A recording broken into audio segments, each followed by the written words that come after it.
ये चार लोग बेवजह दुखी रहते हैं। किन लोगों को अतिशीघ्र मुसीबत घेर लेती है? तो चलिए पहले बात करते हैं कि कौन से लोग बेवजह दुखी रहते हैं। वैसे कहा गया है कि दुखी रहने की कोई ना कोई वजह तो होती है, पर बिना वजह दुखी कौन रहता है?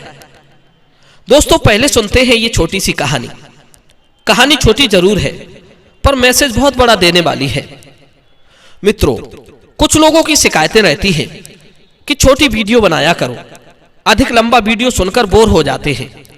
तो मेरा यह प्रयास रहता है कि मैं आपको कम समय में अपनी बात समझा सकूं। पर हम देखते हैं कि जितना छोटा वीडियो बनाते हैं उतने ही लोग कम देखते हैं, वीडियो भी पूरा नहीं देखते। यदि वीडियो छोटा है तो कम से कम उसे पूरा तो देख लीजिए। अगर आप वीडियो पूरा देखेंगे तो मैं विश्वास दिलाता हूं कि आपको हमेशा छोटी वीडियो ही लेकर आऊंगा। तो चलिए आज का प्रसंग प्रारंभ करते हैं। एक समय की बात है, एक यात्री पैदल सफर कर रहा था। उसकी मंजिल कुछ दूर थी, पर वो चलते चलते बहुत थक गया था। अभी उसे बहुत चलना बाकी था, पर वो इतना चल चुका था कि उससे अब आगे का मार्ग नहीं चला जा रहा था। उसे अपने पैर उठाने में भी बड़ी तकलीफ हो रही थी। उसने सोचा अब क्या किया जाए, कैसे अपने गंतव्य तक पहुंचा जाए। चलते चलते वो एक गांव में पहुंचा। उस गांव में एक घोड़े वाला रहता था। यात्री ने आगे का सफर तय करने के लिए घोड़ा किराए पर ले लिया और घोड़े पर बैठकर वो आगे का सफर तय करने लगा। घोड़े के साथ घोड़े का मालिक भी था। उस समय गर्मी का मौसम था। आसमान से चिलचिलाती धूप बरस रही थी। यात्री इतना थक चुका था कि वो घोड़े पर सवार होकर भी आगे नहीं जा पा रहा था, क्योंकि सूरज की तपन उसे बहुत परेशान कर रही थी।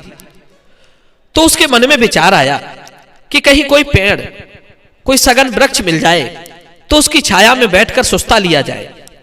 मगर दुर्भाग्य से रास्ते में कोई पेड़ पौधा नहीं था जो थोड़ी देर के लिए उसके नीचे बैठकर आराम कर लेता।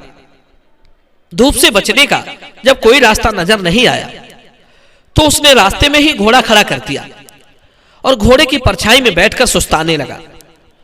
घोड़े का मालिक घोड़े के साथ ही आया था। उसे यात्री को घोड़े की छाया में बैठकर आराम करते देख रास नहीं आया।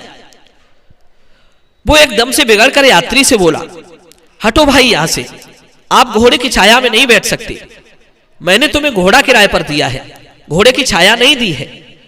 घोड़े की छाया पर तो मेरा अधिकार है। घोड़े की छाया में मैं बैठूंगा, तुम नहीं। घोड़े का मालिक यात्री से झगड़ते हुए बोला, तुम हटते हो यहां से या नहीं? घोड़े के मालिक का ऐसा बर्ताव देखकर यात्री बहुत चकित रह गया। कहने लगा, भाई आप धक्का क्यों दे रहे हो?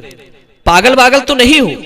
आपको मैंने घोड़े का मुंह मांगा किराया दिया है, तो जब तक मैं अपनी मंजिल तक नहीं पहुंच जाता तब तक घोड़े पर और उसकी छाया पर मेरा ही अधिकार है। मैं घोड़े का भी उपयोग करूंगा और उसकी छाया का भी। तुम मुझे घोड़े की छाया में बैठने से नहीं रोक सकते। घोड़े का मालिक फिर बिगड़कर बोला, चुपचाप सीधे तरह हटते हो या पकड़कर हटाना होगा। आपने घोड़ा किराए पर लिया है, उसकी छाया नहीं ली है, तो मैं घोड़े की छाया में आपको क्यों बैठने दूं? या तो आप मुझे घोड़े की छाया का भी किराया दो। घोड़ा मेरा है तो छाया भी मेरी है, इसलिए इज्जत से घोड़े की छाया से हट जाओ, वरना अच्छा नहीं होगा। यात्री बोला, अरे भाई बड़े बेवकूफ मालूम पड़ते हो। घोड़ा किराए पर मैंने लिया है तो उसकी छाया पर भी मेरा ही अधिकार है।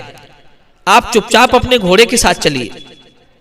मेरा गंतव्य पूरा होने पर आप अपना घोड़ा ले आइए। मित्रों, अब तो यात्री और घोड़े वाला आपस में एक दूसरे को गाली गलौज और धक्का मुक्की करने लगे। झगड़ा बहुत बढ़ता चला गया। दोनों एक दूसरे से कम नहीं थे। वो कहते हैं ना, आंख के अंधे और गांठ के पूरे। दोनों बुद्धि से दूर थे। दोनों मूर्खता का बहुत अच्छा परिचय दे रहे थे। तू मैं इतना बड़ा कि दोनों आपस में भिड़ गए। एक दूसरे को मारने पीटने लगे। धक्का मुक्की, लात घूंसे बरसने लगे। दोनों की धक्का मुक्की को देखकर वो घोड़ा बिदक गया। वो ऐसा बिदका कि अपने प्राण लेकर वहां से भाग खड़ा हुआ, और ऐसा भागा कि फिर उसका पता भी नहीं चला कि घोड़ा कहां गया। घोड़े का वहां आसपास भी कोई ठिकाना नहीं था। यह देखकर यात्री बड़ा खुश हुआ और ताली बजाकर बोला, लो बैठ लो घोड़े की छाया में, अब जाओ अपने घर और इसी छाया के लिए अपना माथा पीटते रहना। पागल कहीं का। घोड़े को ना देखकर घोड़े का मालिक अपना माथा पीटने लगा। हाय, मैंने छाया का मोह किया तो घोड़े की काया से भी हाथ धो बैठा। छाया से मोह करने का मुझे बहुत बड़ा दंड मिल गया। घोड़े वाला छाती मलता हुआ अपने घर लौट गया। इसीलिए कहते हैं, अनावश्यक चीजों के पीछे कभी लड़ना झगड़ना, बहसबाजी नहीं करना चाहिए। कुछ लोग घोड़े के मालिक की तरह व्यर्थ की चीजों के पीछे बुद्धि विवेक और अपनी सारी शक्तियां लगा देते हैं, फिर बाद में उनके हाथ से आवश्यक चीजों को भी गंवाना पड़ता है। जिस काम का कोई अर्थ नहीं है, जिस काम का कोई अर्थ हो, उसी में अपनी शक्ति को व्यय करना चाहिए। अर्थहीन काम सिर्फ थकाते हैं, बकाते हैं और अपना नुकसान कराते हैं। कहते हैं ये चार लोग बेवजह दुख भोगते हैं। पहला, डहा करने वाला, जिसे मिलता तो कुछ नहीं है, बस दूसरों को अच्छा खाता पीता, तरक्की करते देख अपनी छाती फूके रहता है। नंबर 2, कंजूस। कंजूस आदमी अपनी कंजूसी के चलते सुखों से वंचित रहता है। वो कष्ट तो सह लेगा पर धन को खर्च नहीं करेगा। तीसरा होता है आलसी। आलसी आदमी मन का हारा हुआ होता है। उसके पास सब कुछ होता है, फिर भी वो अपने आलस के चलते उन्हें भोग नहीं पाता, ना अपनी उन्नति कर पाता है और ना विपत्तियों से अपना बचाव कर पाता है। जानबूझकर वो विपत्ति में पड़ता रहता है। कहते हैं आलसी की मदद भी नहीं करना चाहिए। मदद करके भी हम आलसी को मौत के मुंह में धकेलते हैं। चौथा होता है मूर्ख।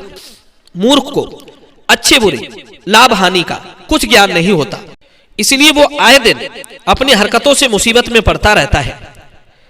जैसे आपने एक बंदर की कहानी सुनी होगी कि एक बंदर था जो एक लकड़ी के लट्ठे पर बैठकर उछल कूद कर रहा था। लकड़ी चीरने वाले कारीगर उस लट्ठे को थोड़ा चीर कर उसमें एक लकड़ी की फीट फंसाकर चले गए।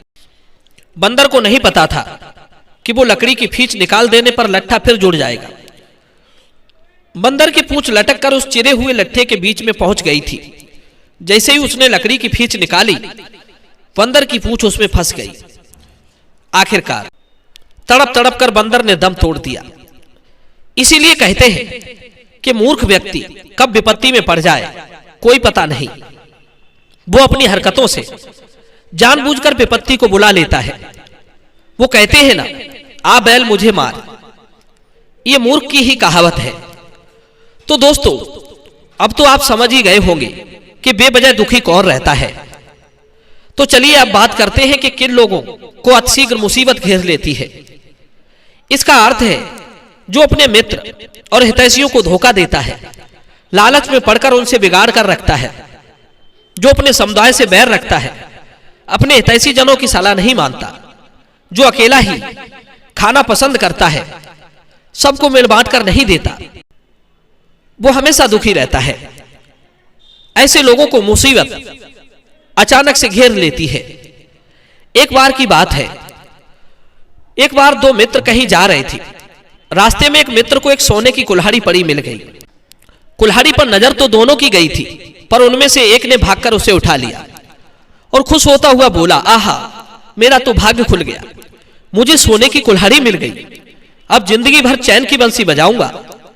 दूसरा मित्र बोला, कैसी बातें करते हो, कुल्हाड़ी तो हम दोनों ने देखी है, तो इस पर दोनों का ही अधिकार है।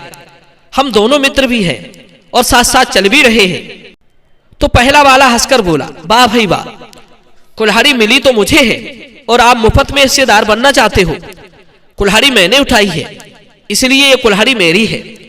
दूसरे मित्र ने बहुत कहा, मगर वो उसको हिस्सेदार बनाने को राजी नहीं हुआ। तब दूसरा मित्र चुपचाप चलने लगा। वो कर भी क्या सकता था। तभी क्या हुआ, एक आदमी भागता हुआ आया। वो कुल्हाड़ी का मालिक था और उसके हाथ से कुल्हाड़ी छीनकर बोला, अच्छा तो तुम मेरी कुल्हाड़ी को चुराए ले जा रहे हो, चोर कहीं के, चलो मेरे साथ, मैं तुम्हें राजा से सजा दिलवाऊंगा। तुम चोर हो, तुमने मेरी कुल्हाड़ी को चुराया है। दर्शक बंधुओं, यह सुनकर वो बहुत घबरा गया और अपने मित्र से बोला, मित्र अब तो हम दोनों बुरे फंस गए, अब क्या करें, ना कुल्हाड़ी उठाते न ये मुसीबत हम पर आती। दूसरा मित्र बोला, भाई अपनी मुसीबत में मुझे क्यों शामिल कर रहे हो, कुल्हाड़ी पर तो तुम्हारा अधिकार था, तो मुसीबत भी तो तुम्हारी ही हुई ना। मैंने हिस्सा मांगा तो तुमने मना कर दिया, अब परेशानी में मुझे क्यों हिस्सेदार बना रहे हो, कुल्हाड़ी भी तुम्हारी और सजा भी तुम्हारी। कुल्हाड़ी वाला उसे पकड़कर राजा के पास ले गया और उसे जेल में डलवा दिया। वो अपने लालच का परिणाम भोगने लगा। इसीलिए कहते हैं, जो लालच बस अपनों को भूल जाता है, मुसीबत के समय उनकी कोई मदद करने वाला नहीं होता। अपनों से छल कपट बैर करके विपत्ति ही हाथ आती है। तो दोस्तों, मैं उम्मीद करता हूं ये कहानी जरूर आपको कुछ सीख देकर गई होगी। तो चलिए अपनी कीमती राय कमेंट में भेजिए और मिलते हैं, आपसे बात करते हैं अगली वीडियो में एक और चर्चा के साथ। आप सभी का बहुत बहुत धन्यवाद। जय श्री कृष्ण।